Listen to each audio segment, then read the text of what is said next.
Living fully alive in every way. You're listening to Relationship Prescriptions with Dr. Carol. Welcome once again. This is Dr. Carol, and so glad that you are with us here on Relationship Prescriptions. I've got a treat for you today.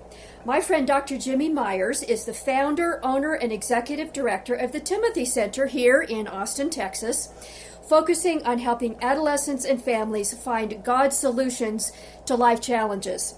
Dr. Meyers has a PhD in professional counseling from Liberty University and still connected there as a advisor and adjunct professor. He's the co-host with his son Josh of Paradox Podcast, talking about families and bringing the Christian take to family life and culture. He's the author of several books, most recently including Fearless Parenting.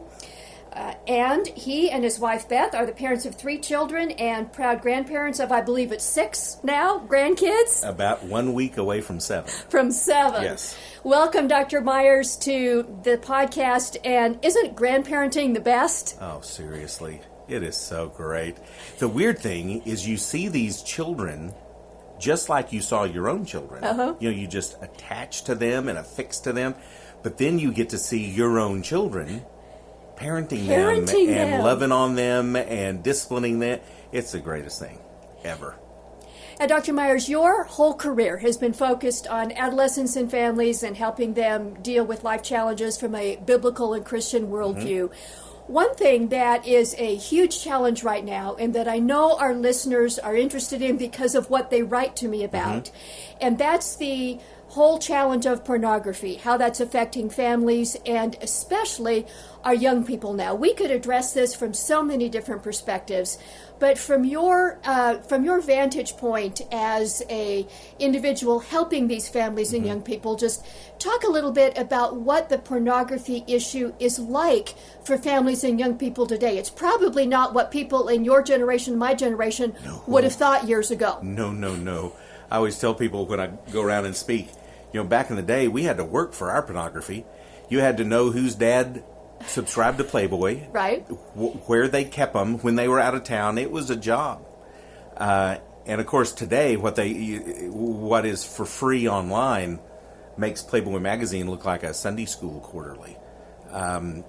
The depravity that is on display, and if you keep in mind that the average age of the first internet porn use is age 10 by a young man, by 14 or 15 years old, they've literally seen hundreds of thousands of hardcore pornographic videos.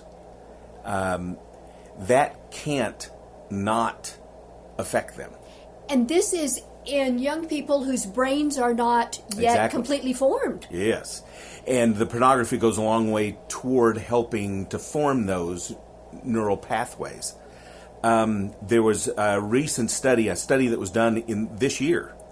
And for males in America, ages 18 to 30, they view hardcore pornography online once a week. 82%. Wow. So 8 out of 10 20-year-olds, basically, 8 out of 10, it's not that they've watched it once over the past year or they have seen it. 8 out of 10 are watching hardcore pornography on a weekly basis. And they're not stopping when they turn 31. Right. They're not stopping when they get married. This is a public health, it is a relationship tsunami that is coming. And we're seeing it have devastating results in the church. It's something along the lines of 60% of pastors and church staff are looking at pornography on a regular basis. When you say hardcore porn, for the people in perhaps my generation and some of our listeners at least, appropriately for this format, what does that mean? Yeah. Again, yes, back to the day when, oh my gosh, we found a Playboy magazine out by some trash cans, and we took it back to the fort, and we went, oh my gosh, there is a breast. Of a topless photo. And airbrushed. Sure. And that is so not what we're talking about. virtually everything is in video format now. Right. And you'll go on to, and there's a site called Pornhub that virtually owns the entire internet porn industry.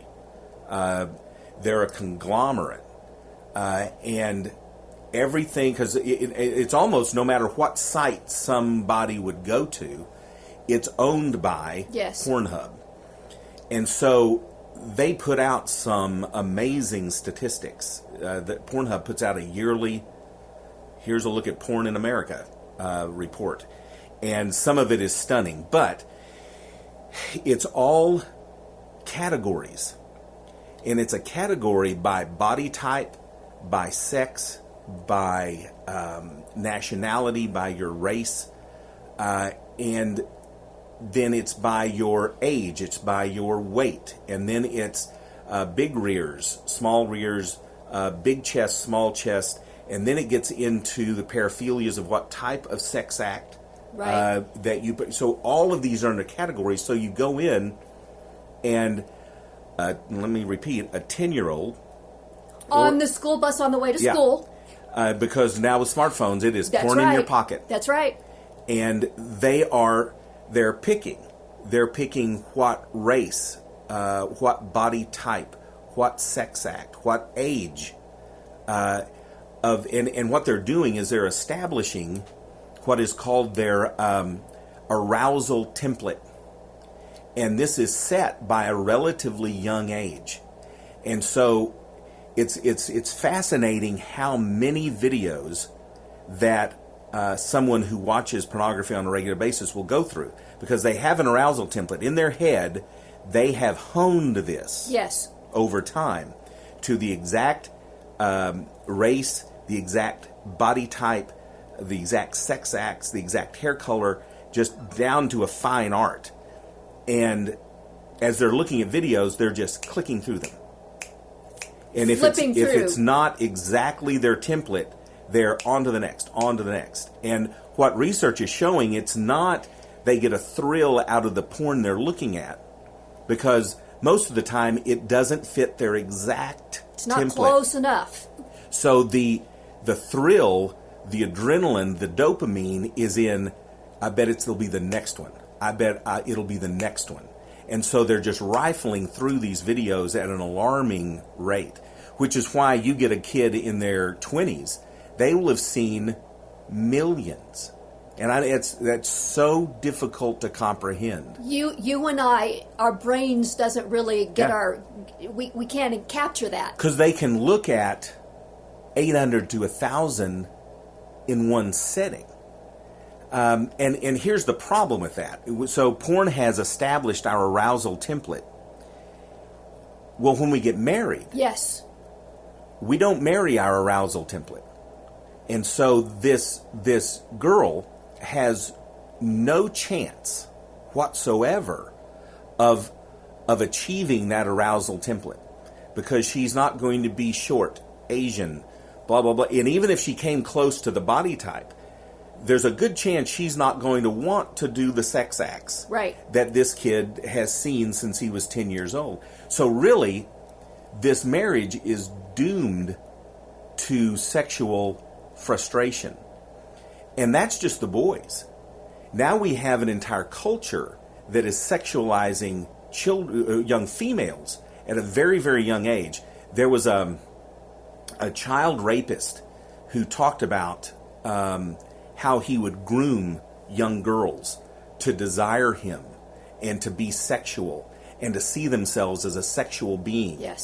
And as he was talking to investigators, he said, yes, I would groom them, but he says, really, culture groomed them for me. Wow. And when young boys are driving by and they're seeing these billboards with scantily clad women saying basically, come get me. Then this boy is just going, okay, women want me to come get them. They're trained, again, from very early age, from looking at the porn and looking at just our culture. Women want men to come be sexual with them. And so this young girl is taught, you had better be sexual or you're going to be invisible. And so the porn industry is wreaking havoc both in our young men and our young women. You have described something that takes it out of the realm of a victimless crime. Oh, heavens, this yes. is not a victimless crime. Absolutely. Well, we're not even touching on the sex trafficking involved with the people that are in pornography. Again, there's Pornhub and there's organized crime. It is anything but a victimless crime, and the victims end up being the people looking at the pornography and their future relationships. Those tend to be the victims. You have alluded to this at the beginning, but let's just clarify. This is not only out there. This is in our Sunday school raised young people who have grown up with biblical teaching, with parents who love the Lord themselves. This is a challenge in the church as well. Talk about what that looks like. So Christians we may be in the world, but we're not supposed to be of the world, but we are inundated in this sex-saturated culture. Yes. So in the church, here's the good news. The good news is we're not having affairs at the same rate as non-believers. Yes. Good for us. But our porn use is equal to, if not greater. Because in a Christian home, this Christian husband and father is going, look, I'm not out having an affair. I'm just looking at porn.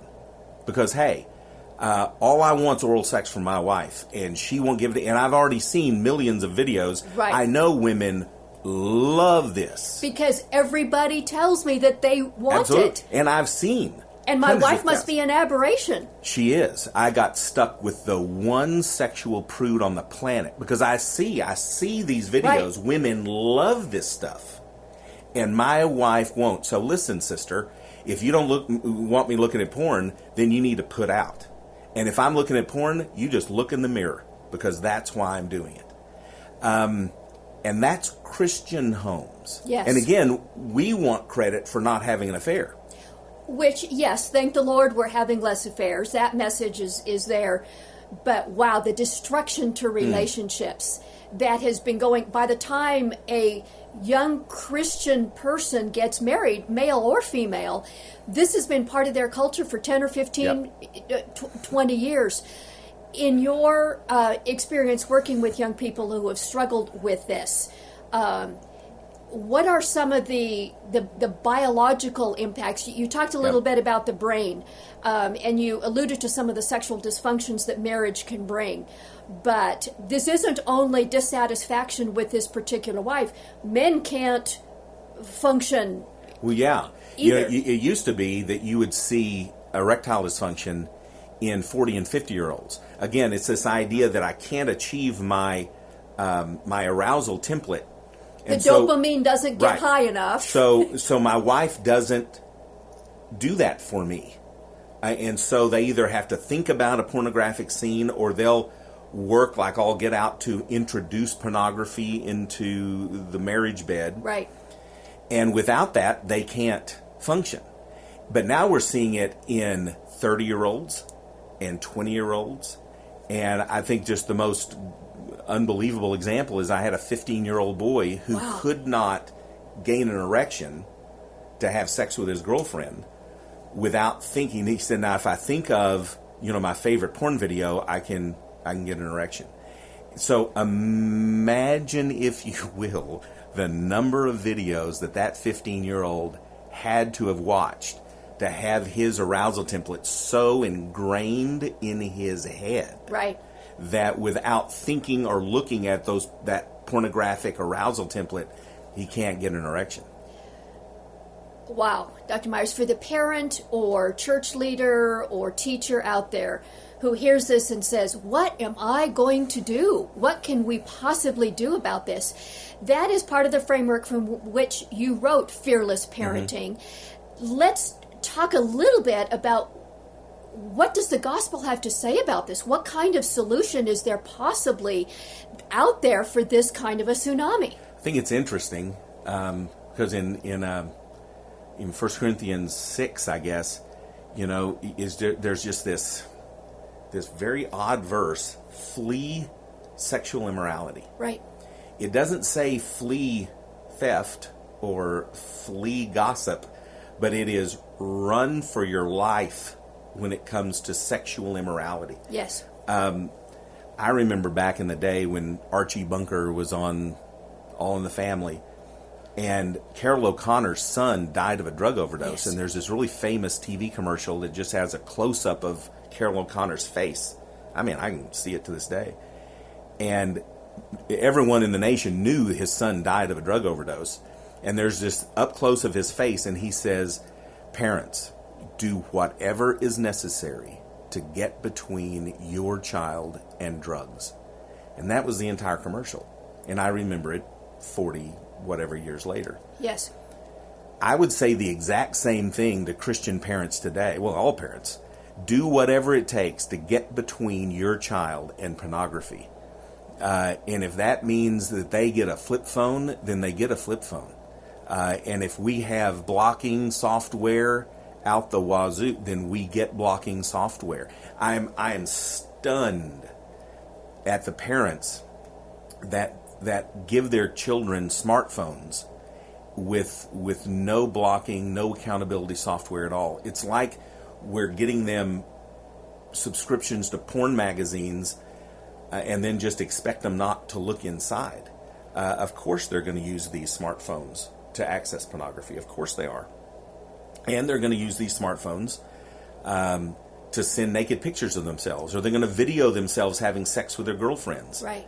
And then they're going to email that. And then they're going to be, because of that, trafficking in child pornography.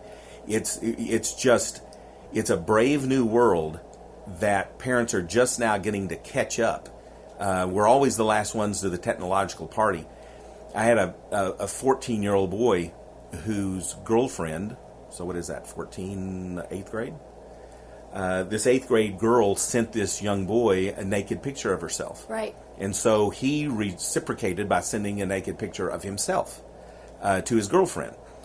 Her name was Molly, and the boy just went one too many on his contact list and hit mommy. Oh, my. And sent his nakedness to his mother. And, you know, the mother, actually, she was a single mom. If I could give an award for how to handle something like that, she would have gotten it, because she didn't shame him, but she got him a flip phone.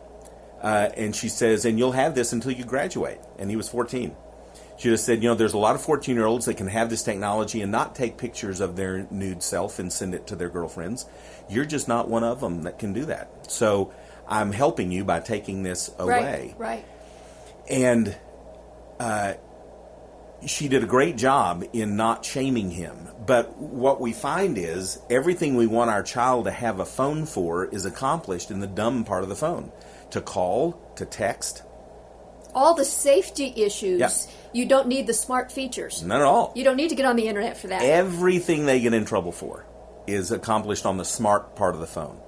And so, you know, this is not a smartphone problem. This is a dumb parent problem for continuing to hand this technology. And I just think to myself, I'm so glad when I was 14, I did not have something in my pocket Right. that would record what I'm doing and upload it to the world. So I'm blessed that this technology was not there. But the first thing we have to do is get a hold of the technology and don't let it run us. And one of the things we do in the book is, you know, we talk about how our kids shouldn't have a smartphone till age 16. And that's one of the things in the book that gets the most pushback, is withholding smartphones until 16. And once they get them, then we just slowly and incrementally teach them how to use the technology. And I know because of the pushback we've gotten, families, moms, dad, think that's crazy. You're talking about parents getting involved. Yes. And that, I think the title of your book, Fearless Parenting, says so much. This isn't just letting your kids raise themselves. You've got to get your hands dirty. You've got to get in their world. Oh, absolutely. And they're probably not going to like it. That's the last thing they want us to do. But it's pretty critical that we understand. And by the way, prohibition is not the answer, and that's not what we're talking about. But when Model Ts were first invented, there was no age restriction on it. And it was after a few years, and wow, we're seeing a lot of people die because 10-year-olds are driving these things. Hey, I got an idea. Right. It wasn't until a little bit later they said, hey, we need some age restrictions on this. And I think we're sort of in the same Model T where we are with technology. We're learning that 13-year-olds do not have the cognitive wherewithal to have a piece of machinery that is as deadly as a smartphone. And we need to stop giving it to 13-year-olds. Wait. Right. And then when it's introduced it to in increments so they learn how to use this technology instead of just giving it to them and throwing them to the wolves. Dr. Meyers, you have a pastoral and counselor's heart as well. Is there any hope here for the parent or the family or the young person who has been in the middle of this mess, this truly dirty, ugly mess? Mm-hmm. Do they have any hope of a future? Parents are going to have to take radical stances. And we normally don't like to do anything radical. Right. Because without us taking the smartphones away from kids 12 through 16 or whatever, and without severely limiting the internet access of iPads and laptops, this is not about boys will be boys. This is not about, they're in puberty, they're supposed to want to look at naked girls. This is not what this is. We have to radically intervene in the area of technology. And we're just talking about porn, much less the online bullying. That's right. And all that comes from social media that is also emotionally devastating. We've got to step up and get a hold of the technology. And that is going to disrupt the way our families operate. And that's why so many parents just would rather not think about it. Wow. For a moment, let our listeners know about your book, if they're interested in that resource, Fearless Parenting, Sure. and perhaps about what you do here at the Timothy Center. Sure. The book, Fearless Parenting, was written, it came out last summer. And it was co-authored with George Barna, yes. And some people may know who Barna is, the Barna Group. He's really the first person that brought empirical, scholarly research into church growth, and the idea of the book is he paints a picture of what a 20-something-year-old is going to look like in the year 2030, and it's scary, gruesome. And he says, but here's the good news. That 20-something in the year 2030 is still in your house right now. So we have time to impact that outcome. And so the book is about, here are 10 fundamental changes or areas that need to be addressed in our homes if we don't want our kids to look like that in the year 2030. And it's timely. I mean, we touch on, of course, technology.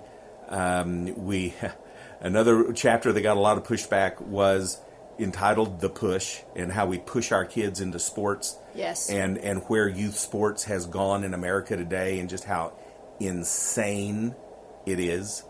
I don't want to say anything now, but if the first paragraph of that chapter bursts a lot of people's bubble, because I just tell them, your kid's not going to play pro sports. Right. Let me be the first to tell you that is not going to happen. So we touch on, 10 of these different areas, and about how we don't need to parent with fear, but we need to parent preparing our kids, not to fear culture, but to prepare our kids to engage culture and win.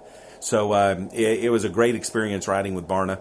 And then the Timothy Center is a Christian counseling center here in Austin. We have 4 locations, 12 or 13 therapists now.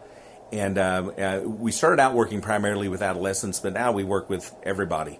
And we're really excited that we're now the only Christian counseling facility in Austin that takes insurance, which just enables so many more people to avail themselves of the services. Well, Dr. Meyers, thank you so much for being on this episode. I know this has woken up many parents' hearts and minds, and I pray that Fearless Parenting and the resources you've suggested will give them some direction and some tools to intervene in their children's lives. Thank you for all you do and for being on the program. Thank you so much. Thank you for listening to Relationship Prescriptions with Dr. Carol.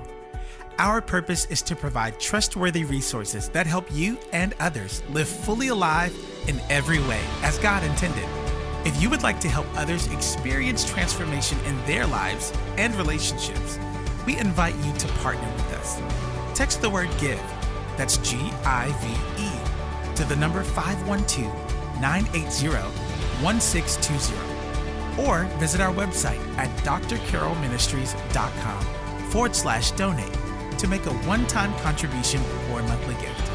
Your financial support allows us to expand our message and to help others. Thank you so much, and may God bless you.